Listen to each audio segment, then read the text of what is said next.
মাস কেমন কাটবে বৃষ রাশির?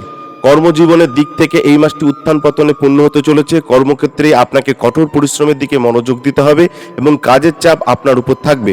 ব্যবসায়ীদের জন্য এই মাসটি ভালো হতে পারে। আমরা যদি শিক্ষার্থীদের কথা বলি, এই মাসটি মিশ্র ফল নিয়ে আসবে। আপনার তীক্ষ্ণ বুদ্ধিমত্তার কারণে আপনি আপনার বিষয়গুলি খুব ভালোভাবে বুঝতে সক্ষম হবেন। প্রতিযোগিতামূলক পরীক্ষার জন্য প্রস্তুতি নিচ্ছেন শিক্ষার্থীদের জন্য এই সময়টি ফলপ্রসূ প্রমাণিত হবে।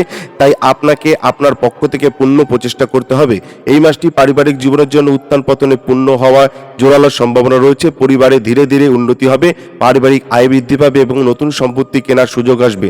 আমরা যদি আপনার প্রেমের সম্পর্কে কথা বলি, তাহলে এই মাসটি আপনার জন্য ভালো হতে পারে, এটা কিন্তু মাথায় রাখবেন। আপনি যদি সত্যি প্রেম করেন তাহলে আপনি সফলতা পাবেন এবং আপনার ভালোবাসার বিকাশ হবে।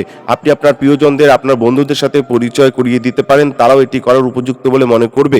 আমরা যদি আপনার আর্থিক অবস্থার দিকে তাকাই, তাহলে এই মাসটি আপনার জন্য মাঝারি ফলদায়ক হবে। আপনার সুখ এবং সম্পদ ব্যয় করার জন্য আপনার কাছে পর্যাপ্ত অর্থ পাওয়া যাবে। এই মাসের স্বাস্থ্যের দিক থেকে উত্থান পতনে পূর্ণ হতে পারে। বুকে জ্বালাপোড়া, শক্ত এবং রক্তচাপ সংক্রান্ত যে কোনো ধরনের সমস্যা আপনাকে বিরক্ত করতে পারে। আমরা আপনাকে অবিলম্বে ডাক্তারের সাথে যোগাযোগ করার পরামর্শ দেব এবং ব্যর্থ হলে আপনাকে অস্ত্রোপচার করতে হতে পারে। আপনারা শুক্রবারের দিন গিয়ে যে কোনো মন্দিরে গিয়ে মা লক্ষ্মীর যে কোনো মন্ত্র জপ করুন এবং আপনার গোমাতার সেবা করা উচিত। আর তাকে সবুজ ঘাস অথবা সবুজ সবজি খাওয়ান, তাহলে দেখবেন সব বাধা থেকে মুক্তি।